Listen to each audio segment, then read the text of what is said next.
Alice was beginning to get very tired of sitting by her sister on the bank and of having nothing to do.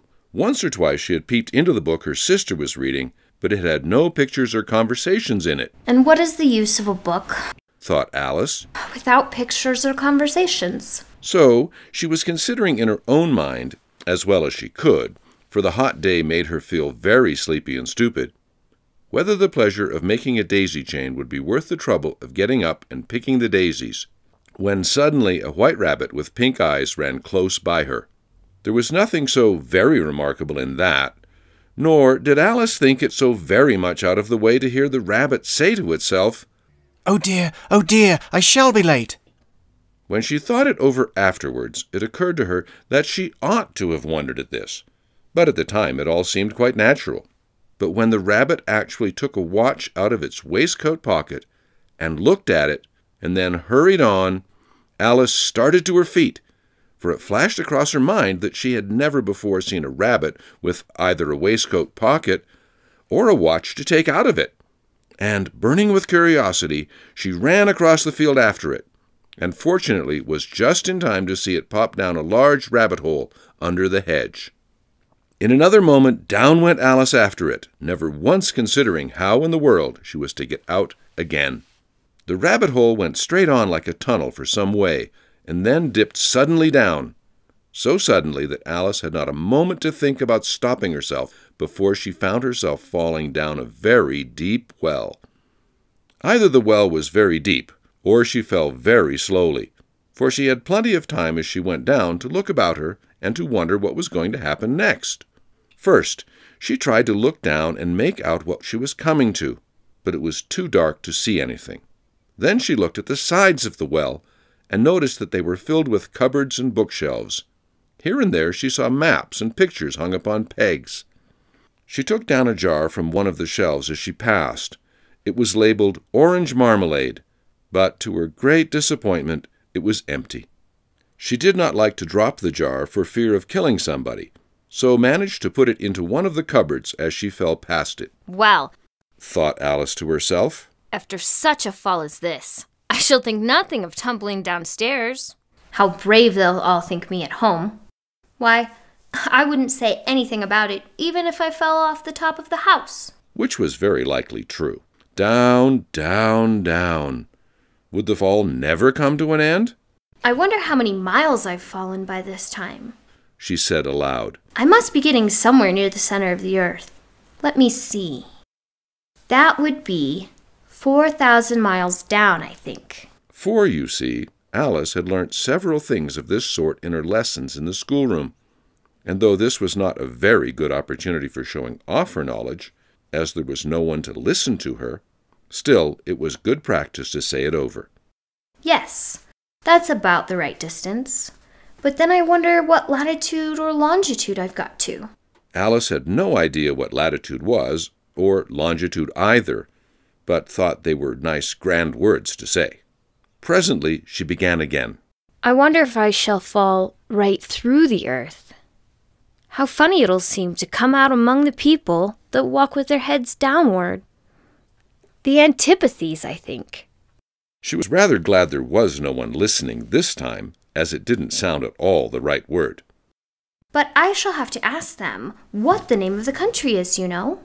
Please, ma'am, is this New Zealand or Australia? And she tried to curtsy as she spoke. Fancy curtsying as you're falling through the air. Do you think you could manage it? And what an ignorant little girl she'll think me for asking. No, it'll never do to ask. Perhaps I shall see it written up somewhere. Down, down, down.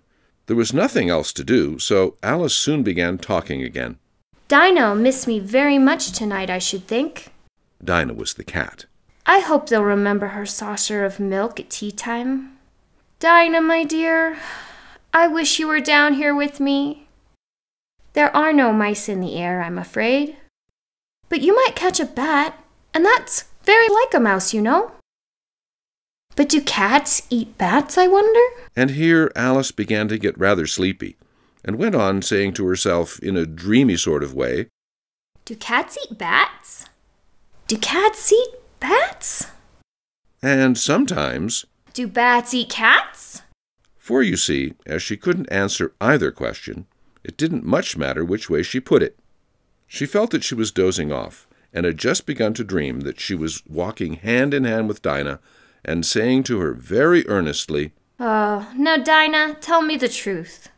Did you ever eat a bat? When suddenly, thump, thump, down she came upon a heap of sticks and dry leaves, and the fall was over. Alice was not a bit hurt, and she jumped up onto her feet in a moment. She looked up, but it was all dark overhead. Before her was another long passage, and the white rabbit was still in sight, hurrying down it. There was not a moment to be lost. Away went Alice like the wind, and was just in time to hear it say, as it turned a corner, Oh, my ears and whiskers, how late it's getting! She was close behind it when she turned the corner, but the rabbit was no longer to be seen. She found herself in a long, low hall, which was lit up by a row of lamps hanging from the roof. There were doors all round the hall, but they were all locked. And when Alice had been all the way down one side and up the other, trying every door, she walked sadly down the middle, wondering how she was ever to get out again. Suddenly she came upon a little three-legged table, all made of solid glass. There was nothing on it but a tiny golden key, and Alice's first thought was that it might belong to one of the doors of the hall. But, alas, either the locks were too large or the key was too small. But, at any rate, it would not open any of them. However, on the second time round, she came upon a low curtain she had not noticed before, and behind it was a little door about 15 inches high. She tried the little golden key in the lock, and to her great delight, it fitted. Alice opened the door and found that it led into a small passage, not much larger than a rat hole. She knelt down and looked along the passage into the loveliest garden you ever saw. How she longed to get out of that dark hall and wander about among those beds of bright flowers and those cool fountains. But she could not even get her head through the doorway. And even if my head would go through, thought poor Alice, it would be of very little use without my shoulders. Oh, how I wish I could shut up like a telescope. I think I could, if I only knew how to begin. For, you see, so many out-of-the-way things had happened lately that Alice had begun to think that very few things indeed were really impossible. There seemed to be no use in waiting by the little door, so she went back to the table, half hoping she might find another key on it, or, at any rate, a book of rules for shutting people up like telescopes. This time she found a little bottle on it. Which certainly was not here before, said Alice, and round the neck of the bottle was a paper label with the words "Drink Me" beautifully printed on it in large letters. It was all very well to say "Drink me," but the wise little Alice was not going to do that in a hurry. No, I'll look first, she said, and see whether it's marked poison or not. For she had read several nice little histories about children who had got burnt and eaten up by wild beasts and other unpleasant things, all because they would not remember the simple rules their friends had taught them, such as that a red-hot poker will burn you if you hold it too long, and that if you cut your finger very deeply with a knife, it usually bleeds. And she had never forgotten that, if you drink much from a bottle marked poison, it is almost certain to disagree with you sooner or later. However, this bottle was not marked poison, so Alice ventured to taste it, and finding it very nice, it had, in fact, a sort of mixed flavor of cherry tart, custard, pineapple, roast turkey, toffee, and hot buttered toast. She very soon finished it off.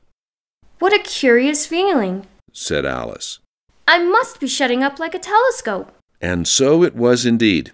She was now only 10 inches high, and her face brightened up at the thought that she was now the right size for going through the little door into that lovely garden.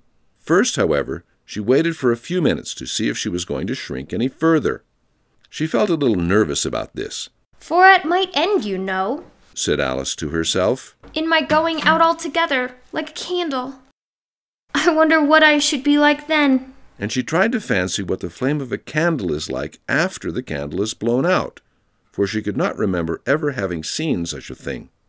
After a while, Finding that nothing more happened, she decided on going into the garden at once. But, alas for poor Alice, when she got to the door, she found she had forgotten the little golden key, and when she went back to the table for it, she found she could not possibly reach it. She could see it quite plainly through the glass, and she tried her best to climb up one of the legs of the table, but it was too slippery, and when she had tired herself out with trying, the poor little thing sat down and cried. "Come, there's no use in crying like that," said Alice to herself rather sharply. "I advise you to leave off this minute." She generally gave herself very good advice, though she very seldom followed it, and sometimes she scolded herself so severely as to bring tears into her eyes.